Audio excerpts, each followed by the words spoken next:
Hi friends, कैसे हैं आप सब। तो चलिए आज का जो वीडियो है वो है solutions of the basic problem of an economy under different economic systems. जैसे as we discuss in my earlier video that there every economy has certain problem in their economic system. So in this video we'll discuss about the solution of that economic problem. So let's start today's topic, solutions of the basic problem of an economy. Very common to have economic problem in every types of economies, and every economy use some different type of solution to use these problems. So today in this video we will discuss about that solutions of the basic economic problems under different economic systems. पहला solution है कि solutions of the basic problems under capitalism. जो capitalism economy होती है, तो in capitalistic economy economic problems are solve through price mechanism. In capitalist economy जितने भी हम लोग कोई भी सोल्यूशन ढूंढते हैं वो थ्रू प्राइस मैकेनिज्म के से ढूंढते हैं. तो प्राइस मैकेनिज्म क्या है? Price mechanism is the mechanism in which prices play a key role in directing the activities of producer, consumers and resources suppliers. मतलब ये है कि जो प्राइस मैकेनिज्म है ये कोऑर्डिनेट करता है डिसीजंस और एक्शंस जो जितने भी इंडिविजुअल्स हैं उनका कैसा रहेगा through a system of prices and markets.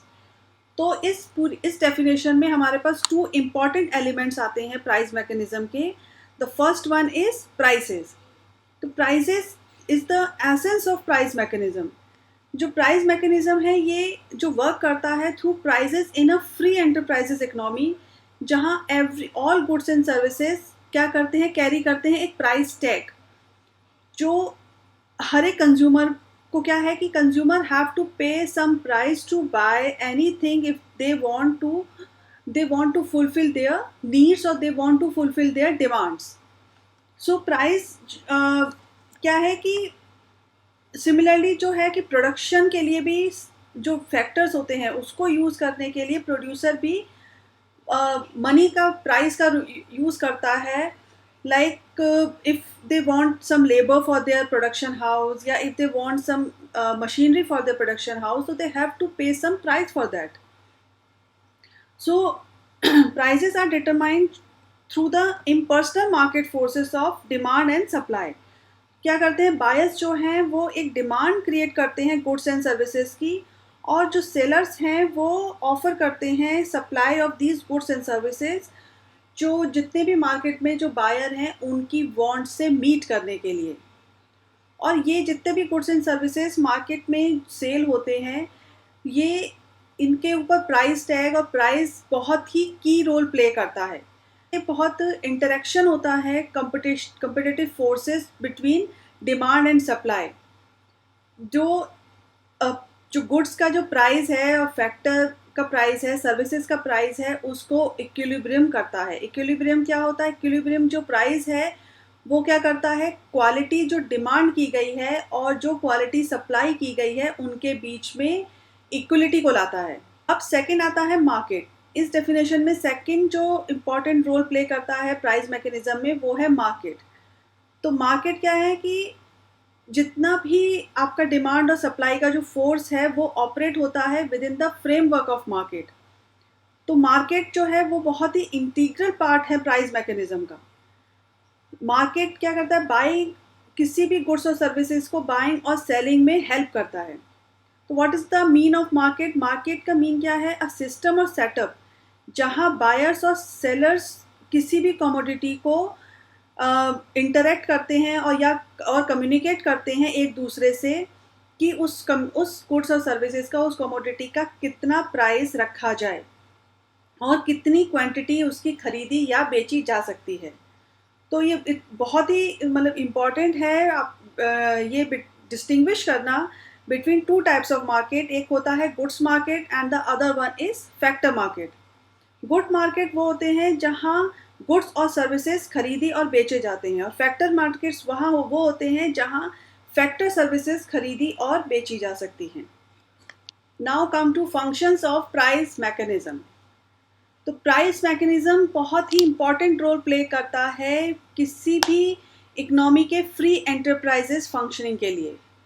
तो जो मेन फंक्शंस होते हैं प्राइस मैकेनिज्म को परफॉर्म करने के लिए, these functions, the first one is the level of economic activities. जो प्राइस मैकेनिज्म है that is the main instrument जो डिटरमाइन करता है the level of economic activities का, लाइक प्रोडक्शन है, कंजम्पशन है, saving, investment, development, etcetera etcetera. मतलब जो भी किसी भी इकोनॉमिक एक्टिविटी का मेन इंस्ट्रूमेंट है उसको डिटरमाइन करता है जो प्राइस मैकेनिज्म है। सेकंड आता है coordination of economic decisions. Price mechanism coordinate करता है decision in a free enterprise economy. ये किसके through? The system of prices and markets. जितने भी इकोनॉमिक डिसीजन लिए जाते हैं ये एक लार्ज नंबर पे लिए जाते हैं फॉर ऑफ इंडिविजुअल जो मार्केट को यूज़ करते हैं। मार्केट प्राइसेस हैं जो उनके बीच में कोऑर्डिनेशन होता है, और जो भी उनके बीच में डीलिंग होती है वो किसके थ्रू होती है? Through the price mechanism. तो मतलब इसको क्विकली अगर आप अंडरस्टैंड करोगे तो दैट इज़ कि डिसीजन जो होता है कंज्यूमर्स और प्रोड्यूसर्स का, उनके बीच में कोऑर्डिनेशन किसके थ्रू होता है? प्राइस मैकेनिज्म के थ्रू। थर्ड आता है गाइडिंग फोर्स फॉर कंज्यूमर्स। जो प्राइस मैकेनिज्म कंज्यूमर को हेल्प करता है डिटरमाइन करने में कि what is their level as well as the what is the consumption of composition of their expenditure. जो प्राइस मैकेनिज्म है ये क्या करता है? बहुत इंपॉर्टेंट रोल प्ले करता है ये डिटरमाइन करने में कि जो फैक्टर इनकम है उसका क्या रोल है फैक्टर मार्केट में। मीन की क्या है कि जो कंज्यूमर का लेवल ऑफ इनकम है वो ये डिटरमाइन करता है कि किसी भी कमोडिटी का कितना वो कंजम्पशन एक्सपेंडिचर कर सकता है, और कितना ये डिटरमाइन करता है कि किसी भी इकोनॉमी में वो कंज्यूमर टोटल कितना उस गुड्स का परचेज कर सकता है। तो क्या है कि जो जितने भी रिलेटिव प्राइस दिए होते हैं डिफरेंट कमोडिटीज़ के, वो कंज्यूमर को हेल्प करते हैं ये डिसाइड करने में कि उसको उस डिफरेंट कमोडिटी की कितनी क्वांटिटी खरीदनी चाहिए। सो क्या है कि प्राइस जो है उस गुड्स और सर्विसेज का ये डिटरमाइन करता है कि जो प्रोडक्ट मार्केट में है उसका फोर्स ऑफ डिमांड और सप्लाई क्या है और उसका कितना कंजम्पशन एक्सपेंडिचर हो सकता है उस कंज्यूमर के थ्रू। फोर्थ आता है determination of factor income. Price mechanism यहाँ भी बहुत इंपॉर्टेंट रोल प्ले करता है यह डिटरमाइन करने में कि किसी भी प्रोडक्शन के लिए जो डिफरेंट फैक्टर यूज़ हुए हैं उसको कितना रेम्यूनरेशन पे करना चाहिए। लाइक वेजेस हैं, उस वेजेस के थ्रू रेंट, इंटरेस्ट, प्रॉफिट, इन सब के थ्रू कितना रेम्यूनरेशन पे होना चाहिए। इसके लिए प्राइस मैकेनिज्म का रोल बहुत ही इंपॉर्टेंट होता है।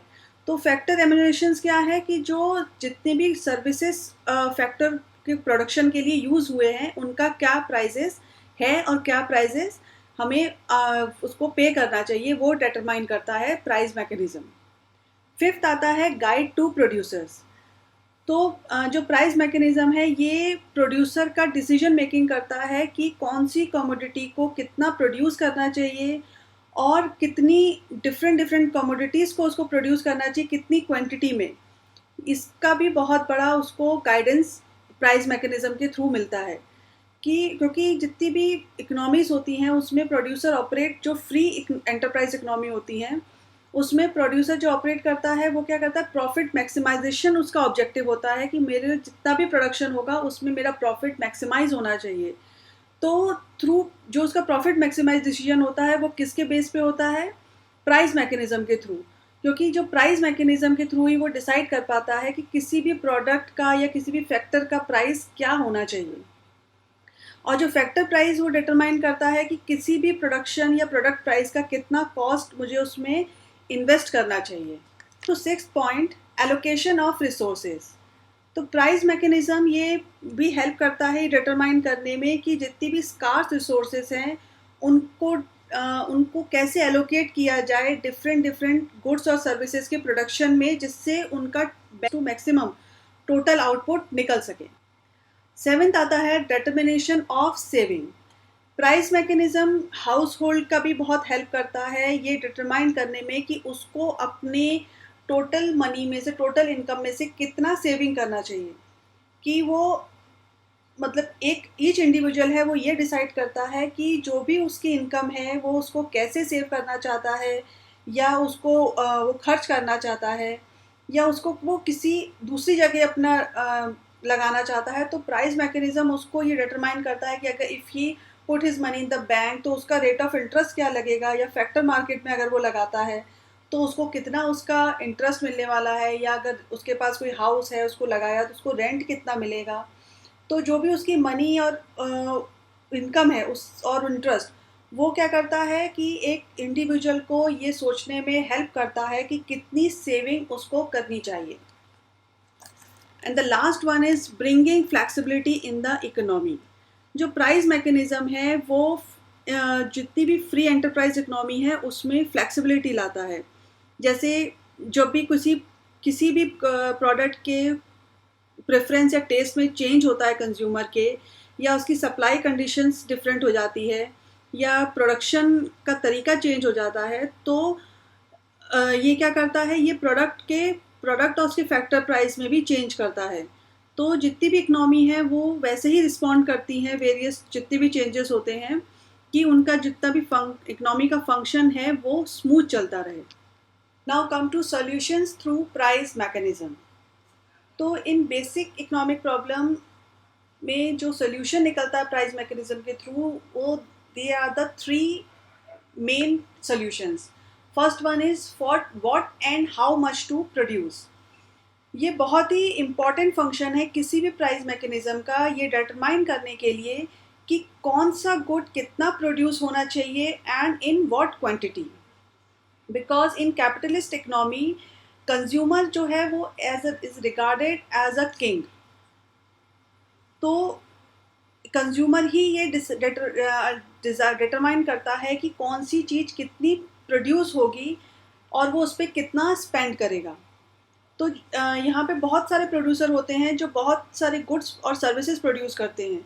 तो प्रोड्यूसर क्या करता है कि जो जितने भी वेरियस रिसोर्सेज हैं उनको एलोकेट करते हैं डिफरेंट डिफरेंट प्रोडक्शन में, depend upon the demand of the consumers. और डिमांड कंज्यूमर्स की डिटरमाइन करती है कि कौन सी चीज़ प्रोड्यूस होनी चाहिए, मतलब what is to be produced. और प्रोड्यूसर जो है वही चीज़ प्रोड्यूस करता है एंड और उसी क्वांटिटी में कि जो कंज्यूमर की डिमांड को फुलफ़िल कर सके। क्योंकि जो कंज्यूमर है वो क्या करता है, मतलब बिकॉज कंज्यूमर ही है कि वो किस अपनी इनकम के अकॉर्डिंग कितना वो विल करता है अपनी इनकम को स्पेंड करने में। तो जो बेसिक ऑब्जेक्टिव क्या है प्रोड्यूसर का, कि उसको मैक्सिमम प्रॉफिट अर्न करना है।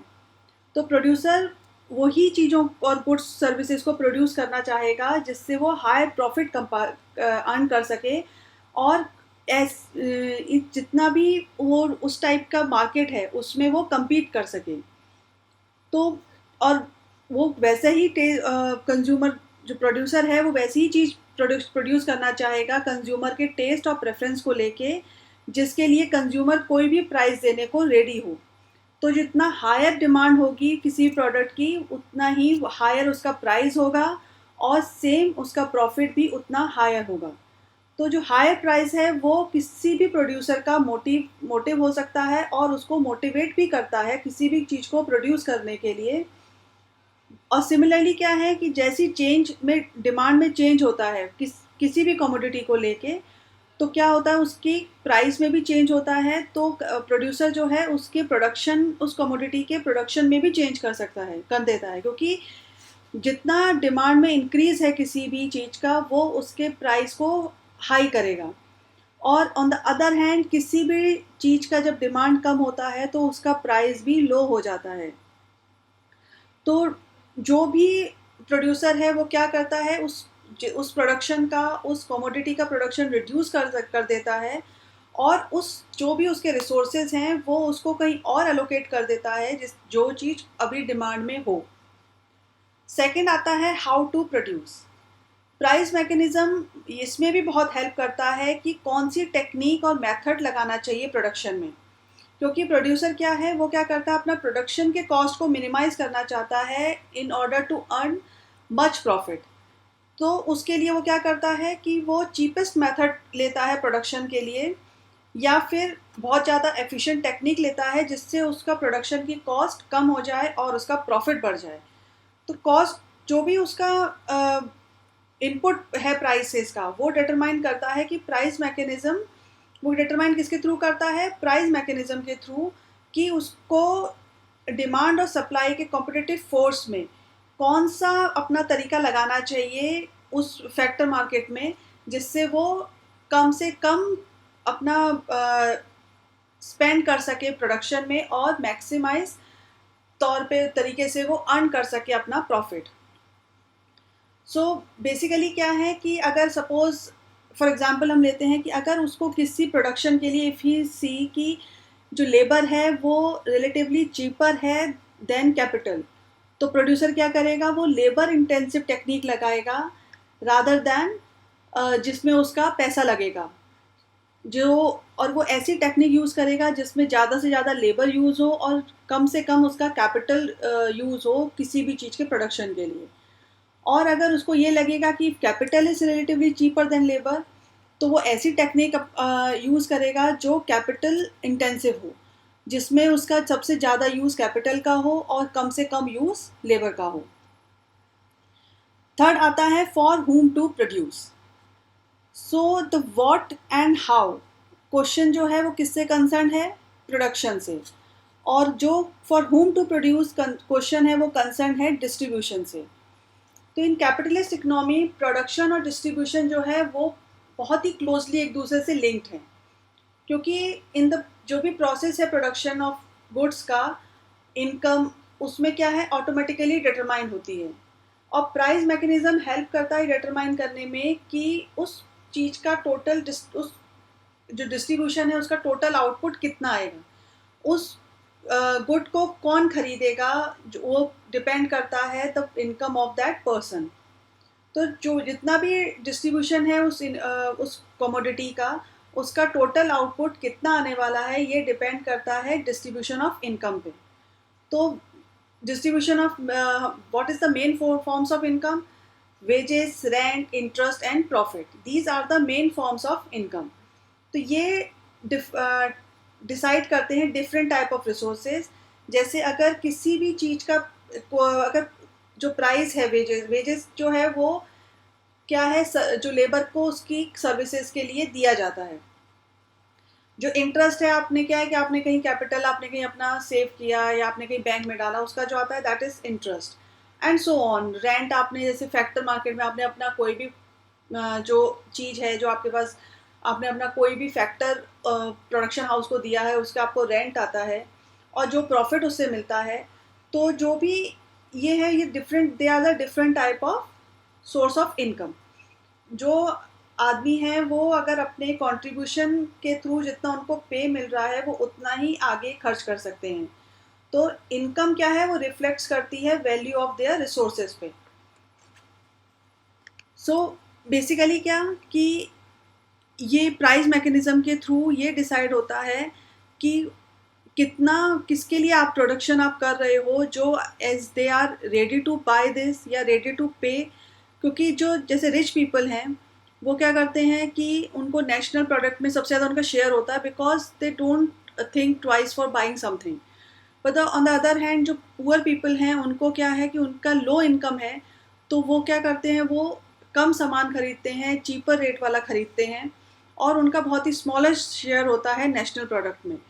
सो जितना भी आप प्रोड्यूस कर रहे हो, they have to watch, producer have to watch through price mechanism कि वो किसके लिए प्रोड्यूस कर रहे हैं। अगर वो हायर इनकम ग्रुप वालों के लिए प्रोडक्शन दे कर रहे हैं, तो उनको क्या है कि वो वैसी चीज़ें प्रोडक्शन करेंगे जो कितना भी उसका प्राइस हो, तो rich people will able to buy that product. But जो पुअर पीपल हैं they are not able to buy that higher range product, तो उनके लिए आपको बहुत ही लोअर ग्रेड का जो प्रोडक्ट बनेगा वो खरीदेंगे। तो ये उनका ना तो उनका ज़्यादा इन्वेस्टमेंट वेस्ट जाएगा और उनको प्रॉफिट भी मिलेगा कि उन्होंने रिच लोगों के लिए जो बनाया था वो रिच लोगों ने ख़रीदा, और जो प्राइस जो लोअर इनकम वालों के लिए इन्होंने जो प्रोडक्ट बनाया था वो उन्होंने खरीदा। Now come to conditions required for price mechanism. तो प्राइस मैकेनिज्म को का फंक्शन स्मूथली और एफिशिएंटली करने के लिए there should be some condition, वो रिक्वायर्ड होती हैं उसके लिए। तो फर्स्ट आती है एग्जिस्टेंस ऑफ कंपटीशन। जो बहुत ही इम्पॉर्टेंट कंडीशन है इस प्राइस मैकेनिज्म के लिए वो है कंपटीशन का एग्जिस्टेंस। फिर कंपटीशन जो एक लार्ज नंबर ऑफ प्रोड्यूसर्स को इम्प्लाई करता है कि इस जो दूसरे को कंट्रोल नहीं करे और उनका प्राइस एक दूसरे को इन्फ्लुएंस ना करे, बट एक इनफैक्ट एक इंडिविजुअल जो प्रोड्यूसर है वो अपने आप को अडॉप्ट कर सके कि प्राइस चेंजेस जो हो रहा है वो क्यों हो रहा है और किस लिए हो रहा है। सेकंड आता है कॉस्ट रिफ्लेक्टिंग द सैक्रिफाइसेस। जो किसी भी एफिशिएंट फंक्शनिंग प्राइस मैकेनिज्म के लिए बहुत ही एसेंशियल है कि जो कॉस्ट है वो ट्रू रिफ्लेक्शन हो सैक्रिफाइसेस का, जो सोसाइटी ने किसके टर्म में दिया है, रिसोर्सेज के, जो वेरियस कमोडिटी के प्रोडक्शन के लिए यूज़ हुई हैं। मतलब कि जो कोई लेबर या कोई भी फैक्टर यूज़ प्रॉपर उनको कॉस्ट उनको जो दिया है वो उस प्रोडक्शन को वो उस चीज़ को रिफ्लेक्ट करे। अदरवाइज़ क्या होगा कि बहुत ही पॉसिबिलिटी है कि रिसोर्सेज का मिस एलोकेशन हो जाए। थर्ड आता है डिमांड रिफ्लेक्टिंग नीड्स। जो डिमांड है वो क्या है, परफेक्टली रिफ्लेक्ट करना चाहिए नीड ऑफ द पीपल में। अगर ऐसा नहीं है तो क्या होगा कि रिसोर्सेज का मिस एलोकेशन हो जाएगा और प्रोडक्शन डिमांड के अकॉर्डिंग नहीं होगा। फोर्थ आता है मोबिलिटी ऑफ रिसोर्सेज। ये बहुत ही इम्पॉर्टेंट है कि जो भी रिसोर्सेज हैं वो मोबाइल हो, वो मोबिलिटी में रहें, कि वो एक मतलब उनका प्रोडक्शन बहुत ही जल्दी वो क्विकली वो चेंज कर सकें डिमांड के अकॉर्डिंग। तो ये क्या होगा, ये प्राइस मैकेनिज्म की फ्लेक्सिबिलिटी को इंश्योर करता है कि जैसे किसी चीज़ का डिमांड बढ़ा तो जितनी भी हमारे पास रिसोर्सेज हैं हम उसको फ़ौरन उस कमोडिटी के प्रोडक्शन में लगा दें, बजाय इसके कि वो उसी कमोडिटी के प्रोडक्शन में लग रहे हैं जिसकी डिमांड अभी नहीं है। फिफ्थ आता है करेक्ट एंटिसिपेशन ऑफ डिमांड। ये बहुत ही प्राइस मैकेनिज्म को वर्क करने के लिए बहुत ही एफिशिएंट और बहुत ही इम्पॉर्टेंट है। अगर आपको प्राइस मैकेनिज्म को स्मूथली फंक्शन कराना है कि जो प्रोड्यूसर है वो should be able to anticipate the demand correctly. क्या होता है कि अगर वो राइट क्वांटिटी ऑफ गुड जो प्रोड्यूस कर रहा है अगर वो डिमांड के अकॉर्डिंग नहीं होगा तो ये बहुत ही पॉसिबिलिटी है कि या तो ओवर प्रोडक्शन होगा या अंडर प्रोडक्शन होगा डिफरेंट टाइप ऑफ कमोडिटीज़ का। सिक्स्थ आता है नॉन इकोनॉमिक कंडीशन। अगर price the effective working of price mechanism also require the non economic condition should be fulfilled by producers, like the law and order, property right, legal system जितने भी होते हैं country के, they should be fulfilled by the producers. Seventh आता है no interference by the government. मतलब price mechanism की smoothly function के लिए इट इज़ बहुत important that there should be not any interference by the state.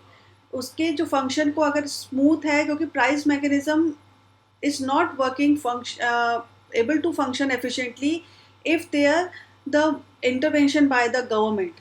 Intervention in which form? In the form of rationing, licensing system, fixation of quotas etcetera. ये क्या करते हैं, price mechanism के function में obstruct create कर सकते हैं। To an evolution of price mechanism.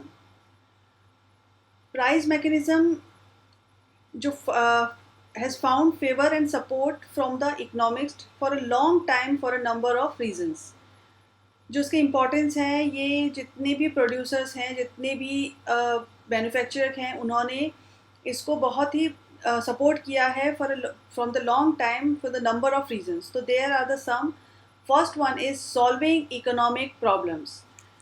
Price mechanism क्या है कि कैपिटलिस्ट इकोनॉमी को हेल्प करता है इकोनॉमिक प्रॉब्लम को सॉल्व करने में, उसके रिसोर्स एलोकेशन में, मेथड ऑफ प्रोडक्शन के लिए, डिस्ट्रीब्यूशन ऑफ नेशनल इनकम, कैसे इकोनॉमिक ग्रोथ होगा।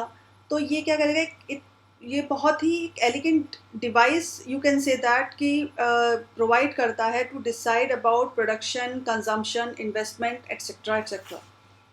सेकेंड आता है कोऑर्डिनेटिंग एंड ऑर्गेनाइजिंग फोर्स। जो प्राइस मैकेनिज्म है वो एक्ट करता है as a coordinating and organising force किसी भी फ्री एंटरप्राइज इकोनॉमी में। बेसिकली क्या कहा जाता है कि कैपिटलिस्ट इकोनॉमी जो है वो एक अनप्लान्ड और एक डिसेंट्रलाइज्ड इकोनॉमी है, लेकिन it is not coordinated and chaotic economy, क्योंकि इसमें क्या है, बहुत सारे डिफरेंट इंटरेस्ट के लोग इसमें और millions of people, different interest of people, they are participating in this economy, but इसमें कोई भी केओस क्रिएट नहीं होता और ना ही कोई इसका ये अनकोऑर्डिनेट रहता है। जो प्राइस मैकेनिज्म एक इंस्ट्रूमेंटल है, एक सिस्टमेटिक ऑपरेशन और कोऑर्डिनेशन करता है फ्री एंटरप्राइज इकोनॉमी के बीच में, क्योंकि consumer are getting what they want to consume, और जो प्रोड्यूसर हैं they are produce goods and services in from which they get maximise their profits. So economic system function जो है इसमें ऑटोमेटिकली अच्छे से फंक्शन करता है without being manage consciously. Third आता है promote social welfare. Price mechanism क्या है कि एक सोशल वेलफेयर को भी प्रमोट करता है, क्योंकि कोई भी एक इंडिविजुअल है जो वो मोटिवेट होता है अपने सेल्फ इंटरेस्ट पे, but on the other side अगर वो अपने सेल्फ इंटरेस्ट के लिए मोटिवेट हो रहा है तो other on the other hand they are promoting जो उनका पर्सनल इंटरेस्ट है वो प्रमोट किसको कर रहा है, सोशल वेलफेयर को भी प्रमोट कर रहा है। सो ये अकॉर्डिंग टू प्राइस मैकेनिज्म एक सेल्फ इंटरेस्ट जो है वो एक किसी भी इंडिविजुअल को प्रमोट करता है और जो इंडिविजुअल प्रमोट करता है साथ ही साथ सोशल वेलफेयर को भी। जो फोर्थ आता है प्रिजर्वेशन ऑफ इंडिविजुअल फ्रीडम। जो प्राइस मैकेनिज्म है ये इससे क्या एडवांटेज है कि किसी भी जो वेरियस इकोनॉमिक एजेंट हैं उनको फ्रीडम होता है अपना इंटरेस्ट को, अपने जो आपको लेना है या what you want to buy उसको उनको प्रिजर्व करता है, उनको पूरा फ्रीडम दिया जाता है। Like consumers are free to decide कि कौन सी commodity they would like to consume, और producers are also free to take decisions relating to that production of that commodity, कि whether they want to produce that commodity or not. So now come to limitations of price mechanism. Besides all the qualities, all the importance, all the ability of price mechanism, there are some limitations of price mechanism also. So let's discuss about that also. The first one is decline of competition.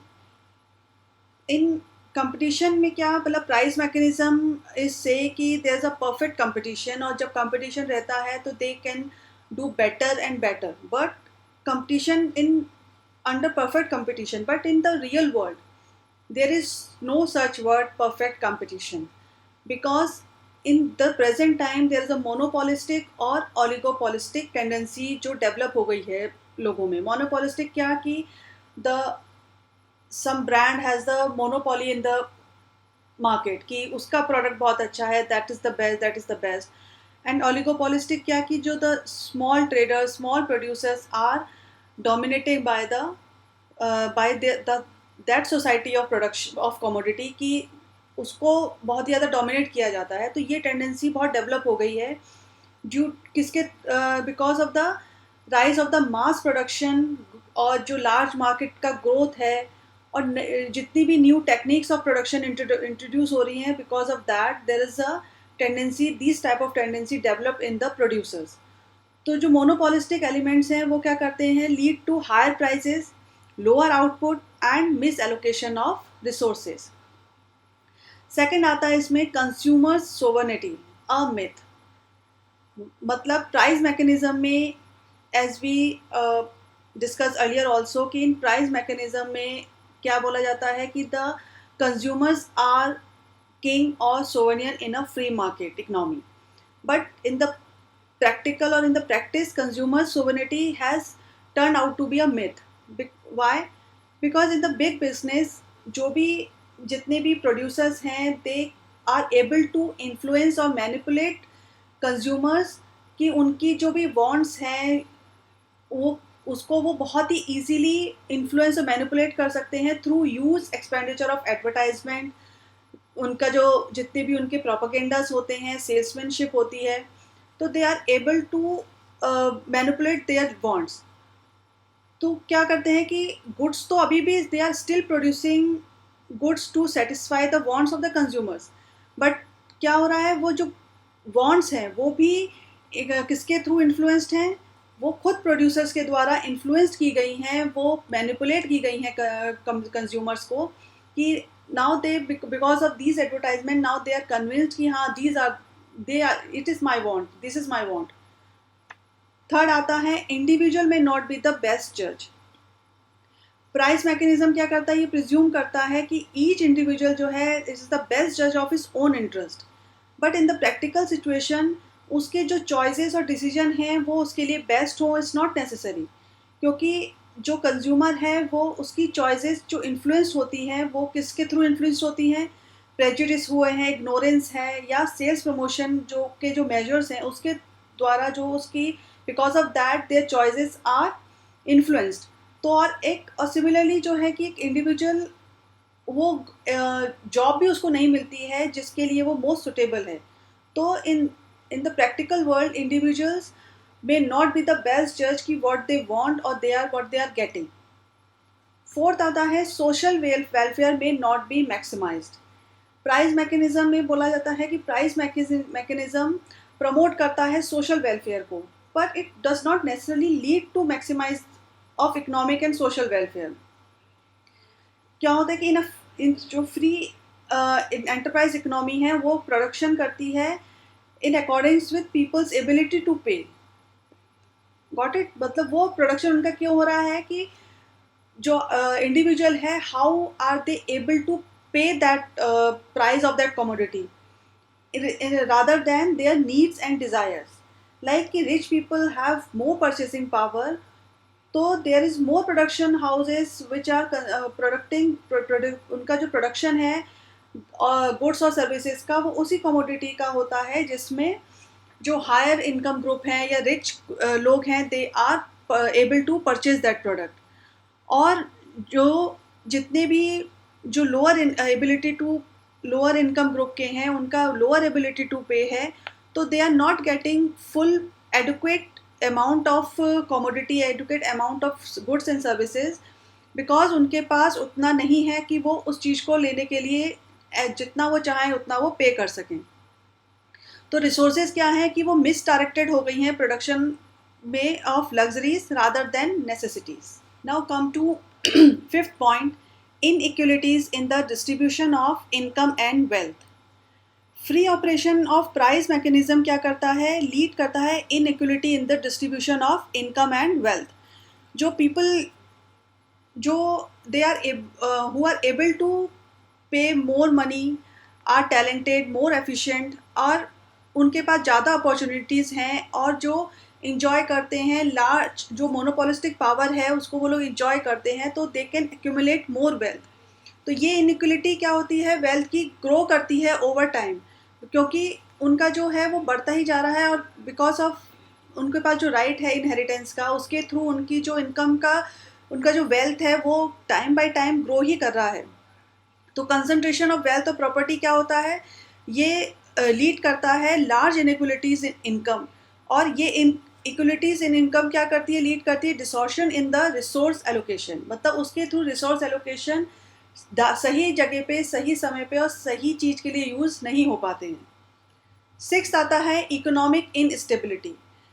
ये बहुत ही serious shortcoming है price mechanism का, कि ये क्या करता है, create करता है इन इकोनॉमिक इंस्टेबिलिटी को, क्योंकि जैसे और क्या होता है कि ऑल्टरनेटिव पीरियड्स में जो हमारी ट्रेड साइकिल है उसमें बूम्स और एंड डिप्रेशंस आते रहते हैं। तो जो ये बोथ बूम्स एंड डिप्रेशन है ये किसी भी इकनॉमी के लिए बहुत ही ख़राब है। क्या होता है कि जो किसी भी इकनॉमी में बूम आता है वो क्या करता है, किसके प्रॉब्लम को देता है, इन्फ्लेशन के प्रॉब्लम को क्रिएट करता है, जो बहुत ही हार्मफुल इफेक्ट डालता है किसी भी फिक्स्ड इनकम ग्रुप में। और जो भी डिप्रेशन आता है वो क्या करता है, वो भी बहुत बैड इफेक्ट डालता है, because of that depression there causes unemployment और बहुत सारी जो ह्यूमन मिस्ट्रीज हैं जिसको जो मतलब they are not discuss in anywhere, उसके लिए भी बहुत ज़्यादा रिस्पॉन्सिबल हो जाता है। तो प्राइस मैकेनिज्म क्या है कि बहुत ज़्यादा फ्लक्चुएशन करता है इनकम में, तो आउटपुट प्राइस और एम्प्लॉयमेंट जो है उसका बहुत ही ख़राब आता है। और price mechanism has no inherent way to उसके पास वैसा कोई वे ही नहीं है जो इस प्रॉब्लम को वो सॉल्व कर सके। सेवेंथ आता है लो प्रॉफिट एरियाज नेग्लेक्टेड। जो प्राइस मैकेनिज्म है वो मोटिवेट करता है प्रॉफिट को।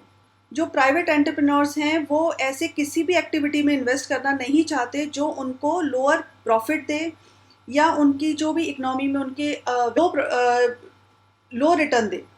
तो इसके थ्रू क्या होता है कि ये, और बिकॉज ऑफ दैट जो प्राइवेट एंटरप्रेन्योर्स क्या करते हैं कि वो अपने जो भी इन्वेस्टमेंट हैं उनको श्रिंक कर लेते हैं और बैकवर्ड कर जाते हैं उस रीज़न से, because lack of facilities in that region. तो ये क्या करता है, ये लीड करता है lopsided development of the economy. Last one is production of public utilities neglected. तो what are the public utilities? Public utility में आता है लाइक मेडिकल केयर है, एजुकेशन है, इलेक्ट्रिसिटी है, सैनिटेशन है। ये these are the some of the we know that these are the public utilities। तो ये क्या है, ये जो सर्विसेज हैं ये कलेक्टिव वांट्स हैं और everybody want to satisfy collectively, but ये नॉर्मली मार्केट प्राइसेस पे सोल्ड नहीं हो सकती और इनकी जो कॉस्ट है वो इनडायरेक्टली जो कवर्ड होती है थ्रू टैक्सेस होती है। तो प्राइवेट प्रोड्यूसर क्या है कि वो इन ऐसी सर्विसेज में वो अपना जो अपना प्रोडक्शन है, अपना सर्विसेज है वो नहीं प्रोवाइड करते, बिकॉज ऑफ दैट रीज़न कि उनको इसमें बहुत ज़्यादा इन्वेस्टमेंट चाहिए होता है और जो रिटर्न आता है वो इस सर्विसेज से बहुत ही कम आता है। और ये जो सर्विसेज हैं ये एक कलेक्टिव कंजम्पशन है और इनका कोई मार्केट प्राइस नहीं है। तो जितने भी प्राइवेट जो प्रोड्यूसर्स हैं वो पब्लिक यूटिलिटीज़ में प्रोडक्शन अपना नहीं करना चाहते और इस सर्विसेज को वो बिल्कुल ही नेग्लेक्टेड रखते हैं। Now come to our second solutions of the problems under socialism. What is the socialism? Socialism economy जो है उसमें all economic activities centrally planned, controlled और रेगुलेटेड बाय द गवर्नमेंट। इसमें जितनी भी एक्टिविटीज़ होती है इकोनॉमिक एक्टिविटी वो प्लान की जाती हैं, कंट्रोल और रेगुलेट की जाती हैं गवर्नमेंट के द्वारा। तो गवर्नमेंट क्या करती है, इन सब को प्रॉब्लम को सॉल्व करने के लिए ये they set up a central planning authority जिसको we know that planning commission और प्लानिंग मिनिस्ट्री। तो इकोनॉमिक प्लानिंग जो है वो बहुत सेम रोल ही प्ले करती है सोशलिस्ट इकोनॉमी में एज इस जो प्लेट करता है प्राइस मैकेनिज्म में। तो जितने भी डिसीजन रिक्वायर्ड हैं वो बेसिक प्रॉब्लम को सॉल्व करने के लिए वो इसमें भी रिक्वायर्ड होते हैं कि what to produce and how much to produce, how to produce, and the third one is for whom to produce। Socialist economy जो प्लानिंग अथॉरिटी है वो ये डिसीजन लेती है कि क्या प्रोड्यूस करना है and how much to produce. इस डिसीजन को लेने के लिए प्लानिंग अथॉरिटी क्या करती है, एक एस्टिमेशन करती है जितने भी economic and human resources available हैं इकोनॉमी में और at the same time different goods और सर्विसेज हैं उसकी रिक्वायरमेंट क्या है।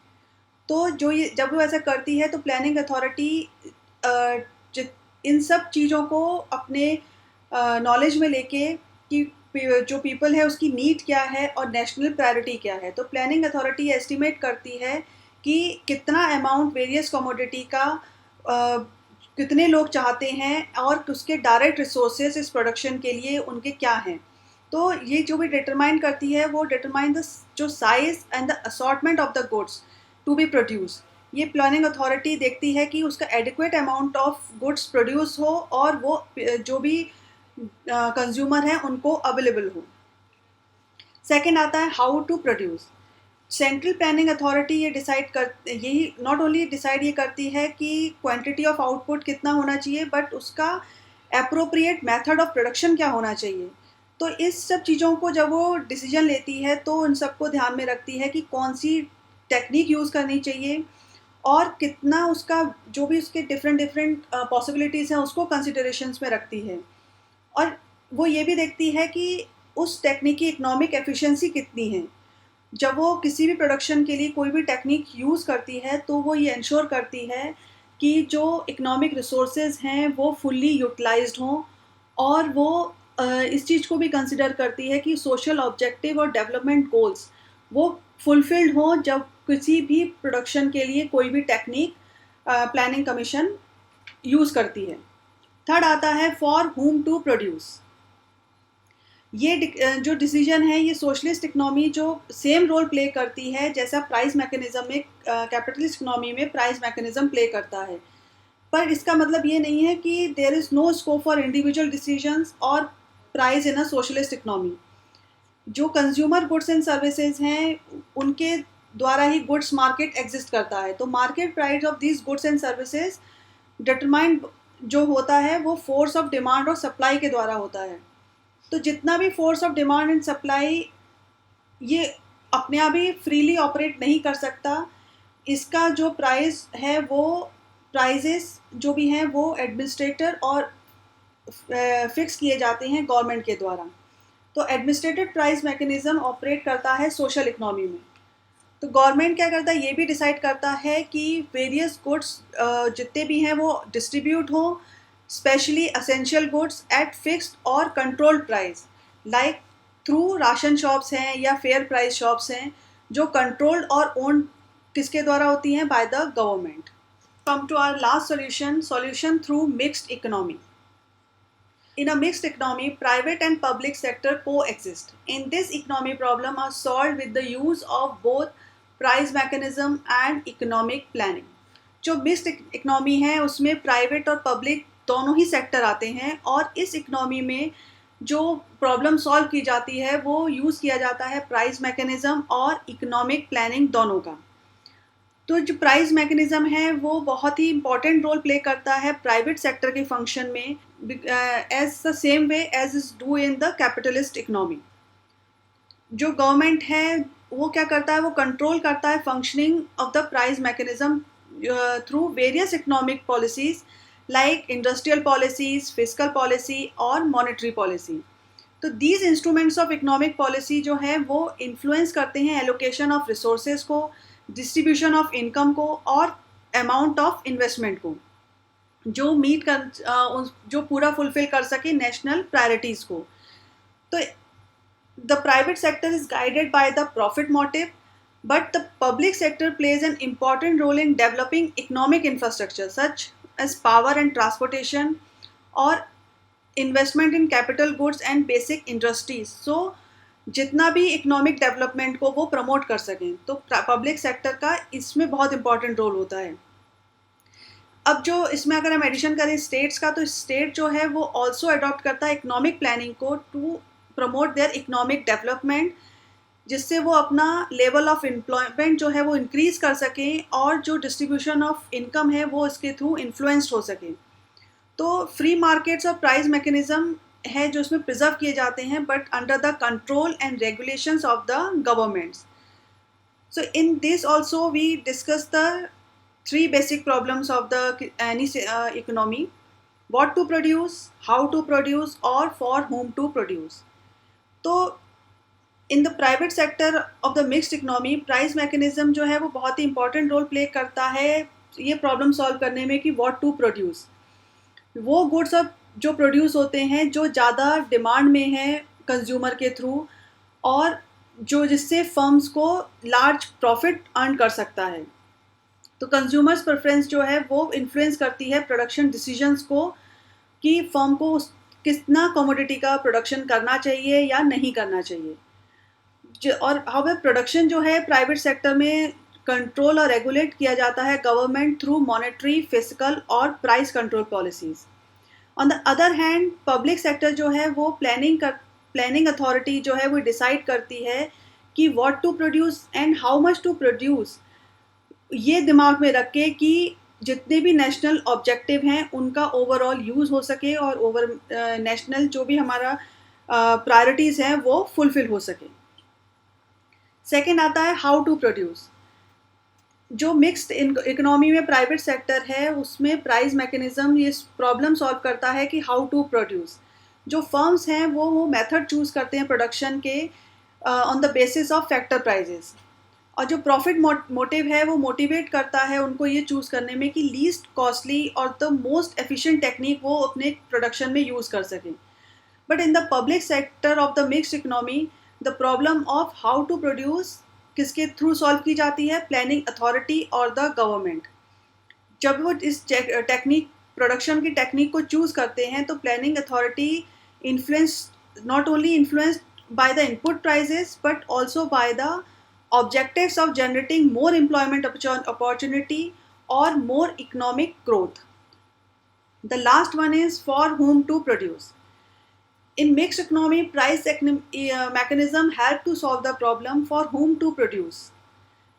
जो people हैं with high income will be able to get a larger share of national product because जितना भी उस गुड्स को वो प्रोड्यूस करेंगे जो डिमांडेड है हाई इनकम अर्नर के थ्रू, तो वो उसको ज़्यादा खरीदेंगे और हमारे नेशनल प्रोडक्ट में उनका ज़्यादा शेयर होगा. But in the public sector of the mixed economy जो डिसीजन लेती है कि फॉर हुम टू प्रोड्यूस, वो गवर्नमेंट लेती है कि क्योंकि उनका मेन ऑब्जेक्टिव होता है गवर्नमेंट का कि इंश्योर करने का कि एक एडिक्वेट क्वांटिटी ऑफ नेसेसिटी जो है वो प्रोड्यूस्ड होना चाहिए. और गवर्नमेंट जो है वो कंट्रोल करती है प्रोडक्शन को, प्राइवेट सेक्टर के प्रोडक्शन को, कि उससे वो ज़्यादा से ज़्यादा ऑब्जेक्टिव को अचीव कर सकें और जितनी भी नेसेसिटीज़ हैं उसकी जितनी भी उसको फुलफ़िल कर सकें और ये इंश्योर कर सकें कि वो availability of necessity is complete और fulfilled. So guys, this was our video on the solution of the basic economic problem under different economics. Bye bye. Take care.